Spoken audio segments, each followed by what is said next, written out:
আল আমর বিল মারুফ one নাহি আনিল মুনকার এর মারুফ এবং মুনকার কোনটা, তখন আমরা জানবো যে আমর বিল মারুফ এবং নাহি আনিল মুনকার কাকে বলে। এর সংজ্ঞা হলো যে যখন সমাজে যে সমস্ত ভালো কাজ রয়েছে, এই সমস্ত ভালো কাজ যখন উপেক্ষিত হবে, বর্জিত হবে, আল্লাহর বান্দারা যখন এই সমস্ত ভালো কাজগুলি করবে না, তখন সেটার আদেশ করা তাদের যে এই কাজগুলি তোমরা করো, এবং শক্তভাবে তাদেরকে সেটার আদেশ করা, এবং প্রত্যেকেই আপন আপন শক্তি অনুযায়ী এটা করতে হবে। প্রয়োজনে হাত দিয়ে এটা বাস্তবায়ন করতে হবে, যাদের সেই শক্তি আছে, ধারাবাহিকতা আছে ওভাবে। আবার যখন গর্হিত কাজ যেগুলি আছে, এই গর্হিত কাজ যখন সমাজে প্রকাশ পাবে, যেগুলো ব্যবহারে চলছে, শিরিক, বেদাত, জেনা, ব্যভিচার, ঘুষ ইত্যাদি ইত্যাদি নানা রকম মুনকার চলছে সমাজে রমরমা, তখন এটাকে বাধা দেওয়া, নিষেধ করা, এটাকে বলা হয় নাহি আনিল মুনকার। এটা হচ্ছে সংজ্ঞা আল আমর বিল মারুফ ওয়ান নাহি আনিল মুনকার। এরপর আসুন আমরা আরেকটা পয়েন্ট জানি যে এই আল আমর বিল মারুফ ওয়ান নাহি আনিল মুনকার এটা পালনের ফায়দাটা কি, এটা যদি করা হয় তাহলে এটার উপকারিতাটা কি। জেনে রাখুন, ওয়াল্লাহি মানব জাতির ঠিকঠাকভাবে, সুন্দরভাবে, যথার্থভাবে জীবনযাপন আদৌ সম্ভব নয় যদি এই আমর বিল মারুফ ওয়ান নাহি আনিল মুনকার সমাজে না থাকে। আজকে ইনশাআল্লাহ আমাদের পয়েন্টগুলোতে আসবে, মানুষের এবং মানব জাতির সংঘবদ্ধ জীবনকে সংশোধিত করতে পারে একমাত্র এই আল আমর বিল মারুফ ওয়ান নাহি আনিল মুনকার। কারণটি কি? কারণ মানুষ এটা এমন একটা জীব, এটা কিন্তু একাকী বসবাস করতে পারে না। এমনকি যদি কেউ একাকী বসবাস করতে পারেও, তবুও তাকে নিজেকে সৎ কাজের আদেশ এবং অসৎ কাজের নিষেধ করতে, না হলে সে একাকী বসবাস করলেও সে ধ্বংস। যাই হোক, মানব জাতির সফলতা সংশোধন একমাত্র এই আল আমর বিল মারুফ ওয়ান নাহি আনিল মুনকারের ভিতরে আছে। কিভাবে? মানুষ যখন সংঘবদ্ধভাবে, ঐক্যবদ্ধভাবে, সামাজিকভাবে জীবনযাপন করে, তখন আমরা লক্ষ্য করি যে মানুষের ভিতরে একটা স্বভাব, এটা প্রস্ফুটিত সকলের নিকটে। স্বভাবগতভাবে মানুষ অত্যন্ত জুলুম পরায়ণ, অত্যাচার পরায়ণ, সুযোগ পেলেই সে অন্যের উপর জুলুম করতে যায়, আক্রমণ করতে যায়। কারণ তার ভিতরে নফসে আম্মারা রয়েছে, যে নফসে আম্মারা বিসু, সবসময় মন্দের প্রতি আদেশ করে যে নফসটা, এটা কিন্তু তার ভিতরে রয়েছে, এবং সে সবসময় তাকে উস্কানি মারে, যার কারণে সে অন্যের উপরে ঝাঁপিয়ে পড়ে, অন্যের সম্পদের উপরে, অন্যের জানের উপরে, অন্যের ইজ্জতের উপরে সে আক্রমণ করে। অনুরূপভাবে আমাদের মানুষ সমাজে আমরা দেখতে পাই, অনুরূপভাবে কিছু ইনসান রয়েছে যারা শায়াতিন, শয়তান। এবং শয়তান দুই প্রকার, শায়াতিনুল ইনস ওয়াল জিন, এটা কোরআনের কথা।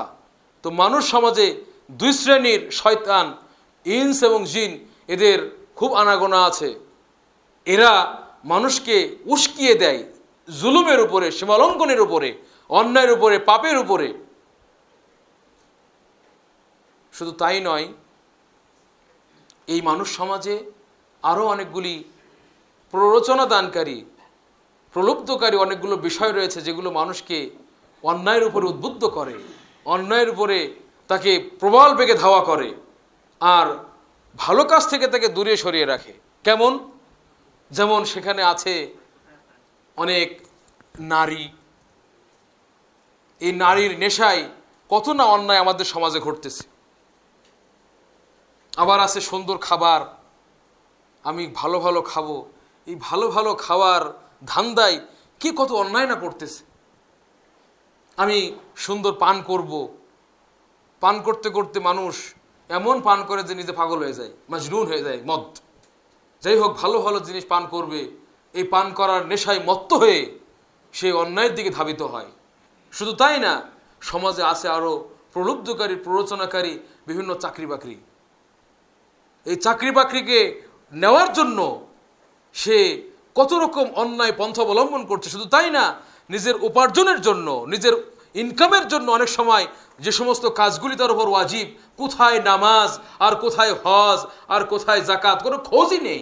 জাকাত দিলে সম্পদ কমে যাবে, হজে গেলে খামাখা, কিছুদিন আগে তো বক্তব্য দিয়েই ফেলছিল একজন যে এগুলো হলো সব ব্যবসা, এগুলো টাকা খরচ ছাড়া কোনো এখানে ইনকাম নেই, এইসব কথাবার্তা। তো এই যে বিষয়টা, এটা মানুষ সমাজে ব্যাপক এভাবে আমরা দেখতে পাচ্ছি। তো যখন মানুষ স্বাভাবিকভাবেই এই সমস্ত বিষয়ের শিকার হয়ে অন্যায় এবং জুলুমের প্রতি ধাবিত হয়, অন্যায় এবং জুলুমে জড়িয়ে পড়ে, অন্যের উপরে আক্রমণ করে, অন্যের উপরে সীমালঙ্ঘন করে, তখন তো অবশ্যই দরকার আছে এমন একটা বিষয়, যে বিষয়টির মাধ্যমে এটার মোকাবেলা করতে হবে, যে বিষয়টির মাধ্যমে এটা মোকাবেলা করা সম্ভব, এরকম একটা বিষয় অবশ্যই দরকার আছে। আর তাই আল্লাহ সুবহানাহু ওয়া তাআলা তার হিকমত, তিনি এই আল আমর বিল মারুফ ওয়ান নাহি আনিল মুনকার, তিনি এটা প্রণীত করেছেন, এই বিধান দিয়ে দিয়েছেন। যখন এই বিধান উপেক্ষিত হবে, সমাজে যখন আল আমর বিল মারুফ ওয়ান নাহি আনিল মুনকার থাকবে না, তখন যে সমস্ত কথাগুলি বললাম এর সবগুলি সংগঠিত হবে মানুষ সমাজে, এবং মানুষ সমাজ হয়ে যাবে অমানুষিক সমাজ, পশুর সমাজ, যেখানে মানুষরা ঘোরাফেরা করবে চেহারা ছবিতে, কিন্তু আসলে সেটা হবে একটা পশুর সমাজ, সেখানে মানবিকতা বলতে কোনো কিছু খুঁজে পাওয়া যাবে না।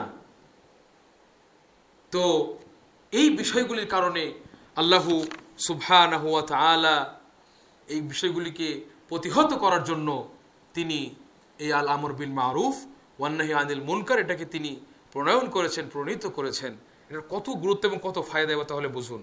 আজকে মানুষের শারীরিক চিকিৎসার জন্য কত সুন্দর সুন্দর হাসপাতাল, দাঁত চিকিৎসা করবে থেকে এত সুন্দর হাসপাতাল হয়েছে, ডেন্টাল হাসপাতাল, মনে হয় এত সুন্দর একটা, যেখানে কোরআন হাদিস চর্চা করা হবে, যেখানে আত্মার খোরাক পেটানো হবে, ওরকম মনে হয় নাই। কোনো মাদ্রাসা বা এরকম কোনো তৈরি করা হয়নি। এটা ভালো, আমরা এটাকে খারাপ বলি না, এটা দরকার আছে। আপনার চিকিৎসা, ভালো ভালো ডাক্তার তৈরি হচ্ছে, এটা ভালো, মানুষের বাহ্যিক দৈহিক উপকারের জন্য দরকার আছে। কিন্তু মানুষের ভেতরটা যে নষ্ট হয়ে যাচ্ছে, এটার জন্য আমরা কি করতেছি? আজকে আমাদের সমাজে দুইটা ব্যাধি চরম আকার ধারণ করেছে, যেটাকে আরবরা বলে মারাদু আশ-শাহাওয়াতি ওয়াশ-শুবুহাত। শাহাওয়াত মানে কামনা বাসনা, এই রোগে ব্যস্ত। এমন একটা রোগ, এই কামনা বাসনার রোগ, এটা একজন তাকে অমানুষ বানিয়ে ফেলছে, তার ভেতর যে কল্প রয়েছে এটাকে নষ্ট করে ফেলেছে, এটাকে একবারে পচে দিয়েছে, একবারে বিপর্যয় সৃষ্টি করে দিয়েছে সেখানে। তো এটার জন্য আমরা কি করতেছি? এটার চিকিৎসাটা কি? এটার চিকিৎসা হচ্ছে, এবং যে এই যে কামনা বাসনা, একটা সংশয় কি?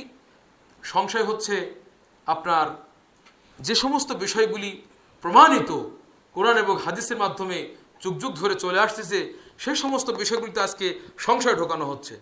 আজকে ফেসবুক খুললে, ইউটিউব খুললে হুজুরের অভাব নেই, দেখতে মনে হয় যে কি ফেরেশতা, অথচ বক্তব্য দিচ্ছে কি কবরের আযাব সত্য না। এই যে একটা সংশয় ঢুকিয়ে দিল। শুধু এটা না, আল্লাহর সম্পর্কে কত জাহালত এবং অজ্ঞতা প্রচার করা হচ্ছে, যেটা মানুষের অন্তরকে ধ্বংস করে দিচ্ছে। আর মানুষের অন্তর যদি ঠিক না থাকে, তাহলে এই সমস্ত দেহ দিয়ে কোনো লাভ হবে?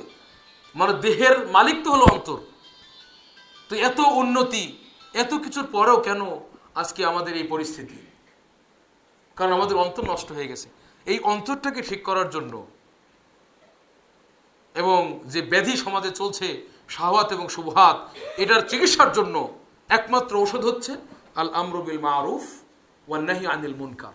এজন্য এটা এর ফায়দা হলো এই, আল্লাহ রাসূল সাল্লাল্লাহু আলাইহি ওয়াসাল্লাম বলেছেন, আল্লাহ ইন্না ফিল জাসাদি মুদগাতান, জেনে রাখো শরীরের ভিতরে একটা মাংসপিণ্ড আছে, ইদা সলুহাত সলুহাল জাসাদু কুল্লু, ওটা যদি ঠিক হয় তাহলে মনুষ্য শরীর যেটা, এটা ঠিক হয়ে যাবে। মানে ওর আচার আচরণ মানুষের মতো হবে, যেভাবে আল্লাহ চেয়েছেন।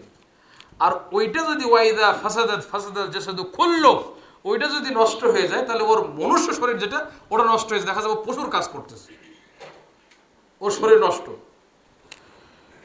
তো এই যে এই বিপদটা, এই যে সমস্যাটা, রোগটা আমাদের সমাজে আছে, এটার মোকাবেলার জন্য এই আল আমর বিল মারুফ ওয়ান নাহি আনিল মুনকার একান্ত জরুরি।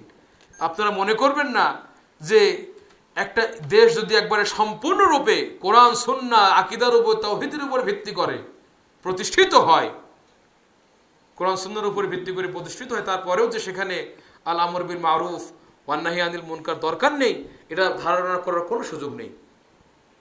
কারণ আপনারা জানেন, যত বড়ই এবং যত শক্তিশালী ইসলামী রাষ্ট্র হোক না কেন, সেখানেও অন্যায় সংগঠিত হবেই। কিছু দুর্বল ইমান সেখানে থাকবে, কিছু ফাসেক সেখানে থাকবে, তাদের দ্বারা অবাচার ঘটবে।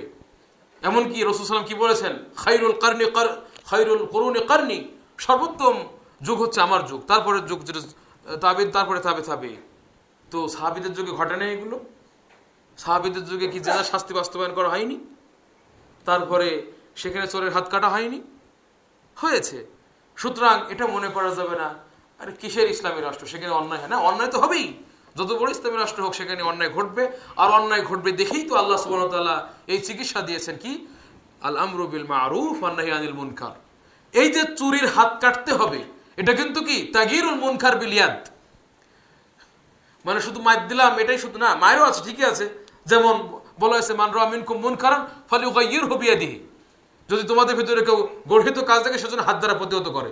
তো যখন শাসক এটার ব্যবস্থা নেবেন যে একজন জেনা করেছে, প্রমাণিত হয়ে গেছে 4 জন সাক্ষী দিয়ে, ঠিক আছে, এখন একে কি করতে হবে, যদি বিবাহিত হয় পাথর মেরে মেরে ফেলতে হবে, অবিবাহিত হলে তাকে কি করতে হবে, 100 বেত মারতে হবে। তো এই যে মারা হচ্ছে, এটা কি একটা মুনকারের ব্যাপক প্রতিবাদ হচ্ছে না? একজনের উপরে যদি এটা বাস্তবায়ন করা হয়, কতজন শিখবে? এটা হচ্ছে ফালিয়ুগাইয়িরহু বিয়াদিহি। তো এটার জন্য তো সেরকম পরিবেশ দরকার। আল্লাহ সুবহানাহু ওয়া তাআলার কাছে কামনা করি তিনি যেন একটা সুন্দর পরিবেশ আমাদের তিনি তৈরি করে দেন।